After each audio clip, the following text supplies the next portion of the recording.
Dan nak dapat ikhlas ni bukan on the dot dapat. Saya balik haji ustazah, saya rasa semua benda saya buat ni ikhlas. Tak. Dia bermula dengan kita rasa penat, tetap buat. Kita rasa payah, tetap buat. Kita rasa ya Allah susahnya, itu nama mujahadah. Baik, kita berkorban jiwa, raga, harta. Masjid Jelutung bagi tahu hujan baru ni kapet kita basah sebab ada bocor bumbung. Contoh, na'udzubillah min zalik. Kita nak tukar kapet baru, buat pengumuman. Allah, aku nak pergi holiday ni hujung tahun ni. Baru nak beli tiket dah, depa ni pula minta sumbangan. Tapi kita nak cuba kawal hawa nafsu kita. Setakat holiday tempat tu dah biasa pergi. Kalau tak sampai kat situ pun Google aja lah, tepeklah muka kita satu family kat situ. Sekarang macam-macam boleh buat sahabat-sahabat dirahmati Allah. So, kenapa bang cancel nak pergi London, kita pergi Langkawi pula ujung tahun ni? Sebab Masjid Bukit Jelutong perlu beli kapet baru. Abang nak sebahagian daripada duit kapet tu adalah daripada abang. Isteri jangan kecewa sebab infak itu akan kita makan hasilnya sama-sama di akhirat. Inilah yang kita nak. Bukan senang ni nak fahamkan isteri, nak fahamkan anak-anak sebab dah janji tadi. Selalu macam tu. Saya nak masuk korban ustazah, tapi masa ni lah tayar kereta saya 4 biji. Tiba-tiba bahaya dah. Dia kata, kalau saya tak tukar memang meletup lah nak balik kampung ni. Jadi mana yang lebih penting ustazah? Tayar kereta. Kalau akak drive dalam keadaan macam tu memanglah kan bahaya pada diri. Macam mana akak nak bangkit beribadah? Tapi sahabat-sahabat, kita akan jadi penat untuk kumpul saham akhirat kita kalau hari ni tahu, hari ni baru nak kumpul. Memang berat. Berapa korban satu bahagian dekat Masjid Bukit Jelutong? RM900. Contoh satu bahagian. Ui, banyak tu. Ni anak aku demam semua perlukan duit ni. Memang kita penat. Tapi cuba setahun, walaupun ibadah tu sekali sahaja, kita menabung setiap hari. Duit tabung atau rak kasut ni jangan kacau. Nampak tak mama tulis RM2? Yang ni tiap-tiap hari sebelum mama keluar rumah mesti masuk RM2. Ini untuk tabung korban mama tahun ni. Kita pergi rumah dia, ustazah tengok saya siapkan tabung korban. Dalam hati ustazah kata, kaya raya kot pun ada tabung korban juga. Sebab nafsu, sahabat-sahabat dirahmati Allah. Kita mampu tapi tiba saat Allah nampakkan kita benda lain, akhirnya benda lain tu nampak lebih penting berbanding yang ibadah sunat muakkad. Sangat dituntut. Jadi kalau kita buat setiap hari, okey, ujian apa pun yang Allah datangkan pada hari kejadian, mama tak kisah, tayar kereta tukar juga. Tapi untuk korban dah ada, satu tabung ni dah cukup dah. Kira-kira tak cukup nak masuk yang RM900 kat tempat kita tu mahal. Jadi sahabat-sahabat dirahmati Allah, hantarkan duit korban kita ni kat mana yang kita mampu. Kan mudah, buat setiap hari. Dah bertahun-tahun saya cadangkan ini, dah ramai keluarga yang ikut. Tahun ini beberapa keluarga ustazah kami ambil 1 ekor lembu. Masya Allah hebatnya kak, duduk rumah flat je sahabat-sahabat dirahmati Allah. Kenapa mampu? Sebab setiap orang ada tabung korban masing-masing ustazah. Jadi anak saya pun masuk, subhanallah, meremang bulu roma sahabat-sahabat dirahmati Allah. Dia mahu, dia buat. Kita mampu tapi kita tak buat. Pada hari kejadian kita nak masuk, Allah sibukkan kita dengan urusan-urusan yang lain. Ini baru cerita korban. Belum ibadah-ibadah yang masjid kita perlukan itu, ini. Semua duit orang luar. Kita pula yang tak menyumbang. Sahabat-sahabat dirahmati Allah, jangan sampai berlaku begitu.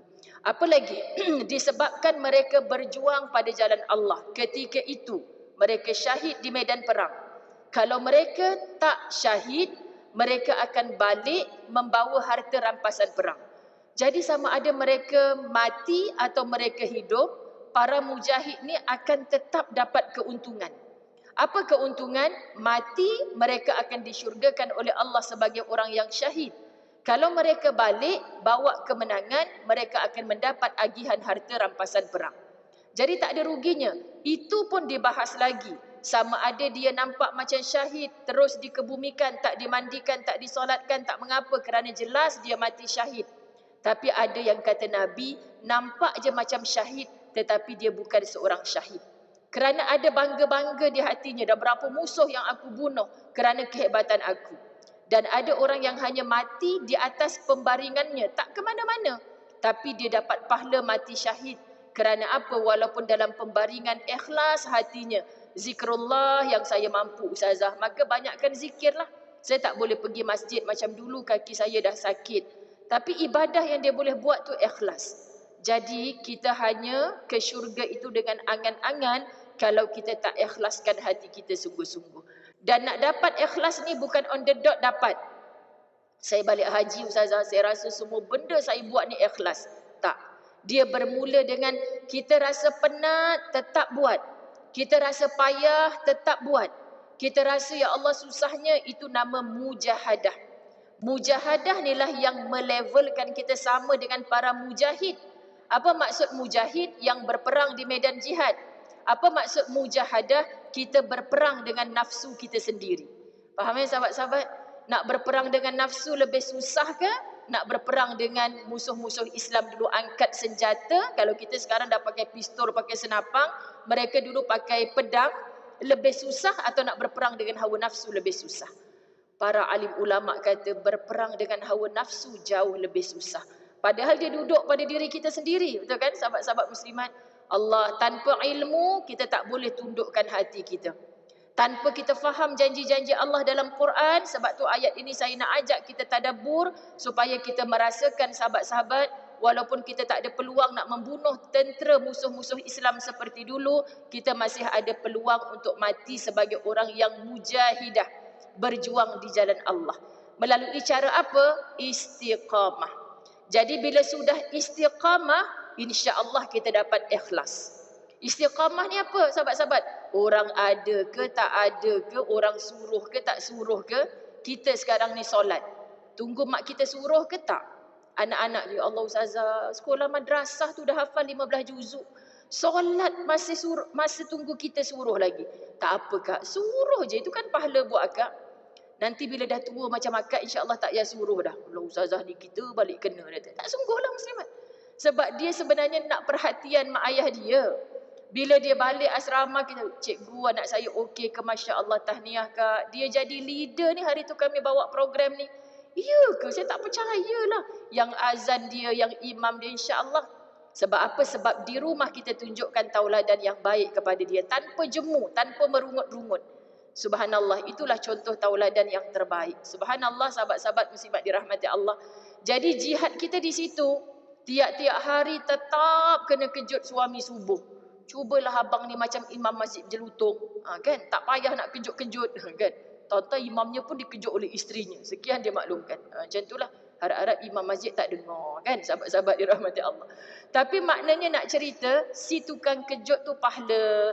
Isteri pula ada anak kecil, halangan kat rumah kejap lagi anak-anak nak pergi sekolah, siapa nak urus. Dia bangun kerana kita yang mujahadah tiap pagi supaya suami kita pergi masjid. Dia bersolat jemaah di masjid, kita solat-solat sorang-sorang dekat rumah. InsyaAllah nampak macam satu pahala, tapi Allah beri 27 pahala kerana asbab suami kita pergi masjid solat jemaah, kita yang kejut. So nak merungut lagi ke?